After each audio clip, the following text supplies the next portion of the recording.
जब भी मैं पहले कोई काम करा करता था तो मैं एकदम से ना डीमोटिवेट हो जाता था। मेरे से वो काम होता ही नहीं था, मेरे अंदर वो एनर्जी नहीं रहती थी। कभी कभार मेरे को मोटिवेशन सी तो आती थी भाई, मैं देख लेता था मैं धत्तरवाल की वीडियोस वगैरह और हद से ज्यादा मोटिवेट हो जाता। मैं कहता था आज फोड़ूंगा, आज करके दिखाऊंगा। लेकिन वो आज पता नहीं कब निकल जाता था और आता ही नहीं था वो।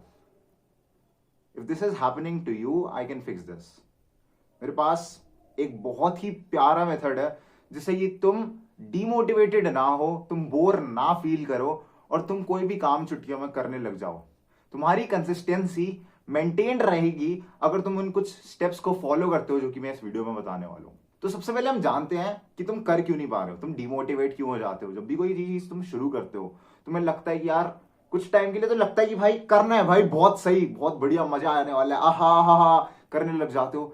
बट देन एवरीथिंग चेंजेस और तुम कहते हो भाई यार मेरे से नहीं होगा, भाई क्या हो रहा है, क्या मेरे से नहीं हो रहा है। तुम ऐसे ऐसे करने लग जाते हो, तुमसे होती नहीं वो चीज। वेल उसका मेजर रीजन ये है कि तुम अपने आप पर ना एकदम से बर्डन डाल लेते हो। तुम एकदम हाईली मोटिवेटेड होते हो कि हाँ भाई ये वाला पहाड़ चढ़ेंगे, लेकिन तुम ये रियलाइज नहीं करते हो कि तुम्हारे पैर उस हिसाब से भी बने नहीं हो पहाड़ चढ़ने के लिए। तो सबसे पहले तुम्हें अपने आप को ओवरली बर्डन नहीं करना है। तुम जो भी अपने आप को काम दे रहे हो अपने आप को लिमिटेड काम दो। देखो छोटे बच्चों को ना हम छोटा छोटा खिलाते हैं, ठीक है। तुमने देखा होगा जब भी कोई बच्चा पैदा होता है सबसे पहले दूध पिलाते हैं, उसके बाद फिर सॉफ्ट चीजें खिलाते हैं, उसके बाद धीरे धीरे जब उसके दांत उगते हैं तो उसे हार्ड फूड्स खिलाना चालू करते हैं। तुम भी छोटे बच्चे की तरह हो। उसमें और तुम में ये फर्क है कि तुम निप्पल से बोतल में दूध नहीं पीते हो, ठीक है। जो भी तुम्हारा वर्क है जिससे टैकल कर रहे हो अभी, उसको तुम्हें छोटा करना पड़ेगा, तुम्हें पहले मिनिमाइज करना पड़ेगा। तुम उससे इजीली डील नहीं कर सकते। अगर तुम अपने ऊपर पहाड़ ले लोगे कि भाई मेरे को इतना सारा काम करना है, एक टाइम आएगा, एक पॉइंट आएगा तुम्हारी लाइफ में कि तुम्हें लगेगा कि ये हद से ज्यादा मुश्किल है और तुम वो करना छोड़ दोगे। इसलिए तुम्हें एक ऐसे जोन में रहना है जहां पर वो टास्क कंप्लीट करना बहुत ही आसान हो। Well there is this graph called as goldilock zone. इसमें कहता है कि अगर तुम्हारे पास कोई काम हद से ज्यादा इजी है तो तुम एक टाइम के बाद बोर हो जाओगे। जैसे तुम कोई भी गेम वगैरह खेलते हो और उसमें बहुत ही ज्यादा इजी गेम चल रहा होता है, तुम कुछ टाइम बाद उसे डिलीट कर देते हो, कहते हो भाई इसमें मजा नहीं आ रहा, तुम डिलीट मार देते हो, कहते हैं ऐसे ही है। तो पर वहीं दूसरी तरफ अगर कोई चीज हद से ज्यादा हार्ड हो, डिफिकल्ट हो, तुमसे वो भी नहीं होती। तुम कोई भी गेम खेलते हो फॉर एग्जाम्पल और वो हद से ज्यादा हार्ड हो, तुम पहली लेवल ही कंप्लीट नहीं कर पा रहे हो, तो तुम क्यों खेलोगे।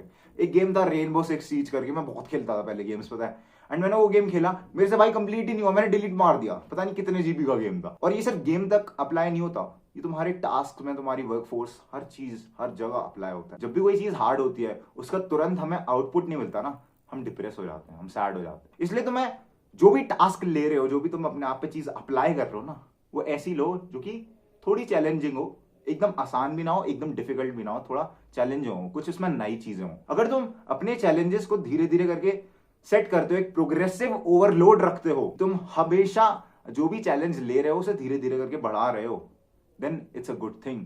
ये तुम्हें पुश करेगा कि तुम और बेटर करो, ये तुम्हें मोटिवेटेड रखेगा हर पड़ाव पर। तुम ये सब करके डिमोटिवेट नहीं होगे जैसे तुम पहले हो रहे थे। पर यार तनिष, सब सही चल रहा होता है बट देन मैं ऑफ ट्रैक हो जाता हूँ। कभी फैमिली ट्रिप पे चले जाती है तो उनके चक्कर में मेरे को छोड़नी पड़ जाती है पढ़ाई, कभी शादी वादी में चले जाते हैं तो थोड़ा हट सा जाता है भाई, माहौल नहीं बन पाता। मैं जो भी टास्क कर रहा होता हूँ, जिम जा रहा होता हूँ, कोई भी सेल्फ इंप्रूवमेंट की चीज कर रहा होता हूँ, मेडिटेशन कर रहा होता हूँ, सब छूट जाती है। उसका क्या करूं। वेल तुम्हें अपने आप को बताना पड़ेगा कि तुम परफेक्शन चेज हर समय नहीं कर सकते। तुम्हारी गलती पता है क्या है, या तो तुम्हें सब कुछ चाहिए या फिर तुम्हें कुछ नहीं चाहिए। ये जो जिद्दी माइंडसेट है ना, तुम्हें माइंडसेट ये फिक्स करना होगा।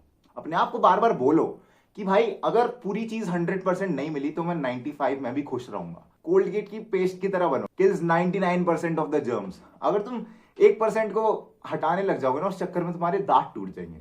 तो तुम्हें उस 1% पे ध्यान नहीं देना। Maximize the things that you can control and minimize the things that you can not control, ठीक है। जहां पर तुम्हारा कंट्रोल है भाई उन्हें 100% दे दो, और जो तुम्हारे हाथों में नहीं है नहीं है। अब तुम छूट गया, तुम्हारा कुछ रूटीन थोड़ा स्किप हो गया, हो गया। अब आगे से सोचो अब क्या कर सकते हैं, what is the best choice now. और जब तुम देखने लग जाओगे, प्रेजेंट मूवमेंट का सोचने लग जाओगे, तो बेस्ट होगा। अगर तुम कोई भी मॉर्निंग शेड्यूल बनाते हो, रूटीन बनाते हो, और लेट्स से तुम्हारा 6 बजे से शुरू होता है रूटीन, तुम 7 बजे उठते हो, तो क्या करोगे। क्या तुम 6 से 7 वाले स्लॉट को 7 से 8 में करोगे, नहीं। तुम्हें 7 बजे से ही चालू करना होगा। जो छूट गया वो छूट गया, it is what it is. तुम्हें उस चीज की टेंशन नहीं लेनी है भाई, बार बार अपने आप को बार बार रिमाइंड करो यार वो रह गया रह गया रह गया, उस चक्कर में तुम अपना बाकी सारा खराब कर देते हो।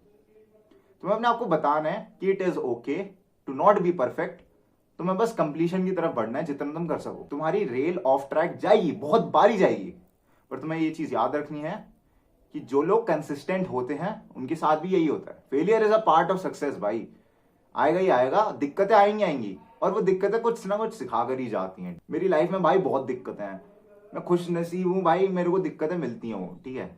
अगर तुम्हें दिक्कतें नहीं मिल रही तो तुम्हारी लाइफ थोड़ी ब्लैंड सी जाएगी, बोरिंग सी जाएगी, उसमें फिर मजा नहीं है ब्रो। चाय की चुस्की का वो तभी मजा है जब तुम थके हारे आए हो, ठीक है। तो वही चीज सीन है सबके साथ। अगर तुम्हें सक्सेस चाहिए तो तुम्हें फेलियर पाना पड़ेगा, थोड़े प्रॉब्लम्स आएंगी, एंड दैट इज ओके।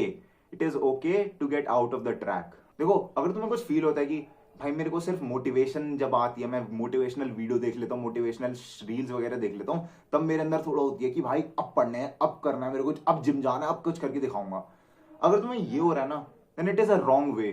तुम्हें मोटिवेशन अंदर से आनी चाहिए। इंट्रिंसिक मोटिवेशन ही परमानेंट मोटिवेशन है। ये जो तुम रील वगैरह पे देख लेते हो, कुछ टीचर वीचर आके बोल देता है, फिजिक्स वाला आके बोल देता है क्यों नहीं हो रही पढ़ाई, वेल ये जो मोटिवेशन है ये एक टेम्पररी टाइप ऑफ मोटिवेशन है। ये हमेशा ये फ्यूल नहीं भरा रहेगा तुम्हारे अंदर, ये खत्म होगा और फिर तुम्हारी इस पर डिपेंडेंसी बढ़ जाएगी, और ये एज अ डिस्ट्रैक्शन काम करेगा लेटर ऑन। क्योंकि मैं इन चीजों में पढ़ चुका हूँ भाई, मैंने देखा है। मैं अपनी 11th-12th में ना, जेई के टाइम यही सब देखता रहता था भाई, मोटिवेशन स्पीचेस वगैरह, ये वो उस चक्कर में भाई मैं उन्हीं में पड़ गया, बस वही देखता रहता था पूरा टाइम, तो उसका कुछ फायदा नहीं है। सेम उन लोगों के साथ हो जाएगी, सूडो सेल्फ इंप्रूवमेंट करते हैं, बेसिकली वो वीडियोस ही देखते रहते हैं पूरा टाइम सेल्फ इंप्रूवमेंट की, और करते कुछ धरते कुछ है नहीं, बस यही बोलते रहते हैं मैं वीडियोस देख लेता हूँ सेल्फ इंप्रूवमेंट की, मैं सेल्फ इंप्रूवमेंट कर रहा हूँ। That is not self improvement. अगर तुम्हें सही में ग्रो करना है, अगर तुम्हें सही में मोटिवेटेड रहना है, तो तुम्हें अपना इन्वायरमेंट बदलना पड़ेगा। वेल ये इन्वायरमेंट कैसे बदल सकते हो? लेट्स से तुम्हें अपने कमरे में पढ़ाई नहीं होती, ठीक है, पढ़ाई का एग्जाम्पल क्यों ले रहा हूँ मेरे को नहीं पता, ठीक है। तुमसे अपने कमरे में पढ़ाई नहीं होती तो तुम क्या करते हो? किताबें उठाते हो, लाइब्रेरी चले जाते हो, वहां पर एक माहौल होता है, तुम्हें एक माहौल क्रिएट करना है। अगर लेट्स से तुम्हारे आसपास लाइब्रेरी वगैरह नहीं है, तो अपने कमरे को ही वो माहौल बनाओ, ठीक है। अगर तुम्हारे बिस्तर के साइड में ही लैपटॉप है, कंप्यूटर है, जहां पर तुम गेम्स खेलते हो, देन उसे वहां से हटाओ, उसकी लोकेशन चेंज करो। जहां पर भी कंफर्ट है ना, तुम्हें कंफर्ट से बाहर निकलना होगा। जब तुम अपने कंफर्ट जोन से बाहर निकलोगे तब तुम मोटिवेटेड रहोगे कुछ काम करने के लिए। देयर इज अ रीजन कि ऑफिस एग्जिस्ट करते हैं, नहीं तो काम करने को हर कोई वर्क फ्रॉम होम कर ले, पर क्योंकि प्रोडक्टिविटी बढ़ती है जब हम ऑफिस में जाते हैं, ऐसे इन्वायरमेंट में जाते हैं जहां पे हर कोई काम ही कर रहा होता है, तब जाकर हमारी प्रोडक्टिविटी बढ़ती है। तो अगर तुम्हें अपनी प्रोडक्टिविटी बढ़ानी है, the best way is to set yourself in such an environment जहां पर तुम सिर्फ काम ही करो। भाई एक रीजन होता है कि जिम एग्जिस्ट करते हैं, ठीक है, नहीं तो बंदा ले आए डंबल, ले आए बारबल, ले आए बेड पे ही बिस्तर पे ही चालू हो जाए भट भट भट भट भट। There is a reason why it exist, ठीक है। तो तुम्हें अपना एनवायरमेंट बदलना है। जब तुम अपना एनवायरमेंट बदलोगे तो तुम एज अ पर्सन बदलने लग जाओगे। Anyways, this was it for the video. अगर तुम्हें वीडियो अच्छी लगी तो कमेंट जरूर कर देना। तब तक के लिए ग्राइंड सेट करते रहो, माइंड सेट तेरा बदल ही रहा हूं मैं जान।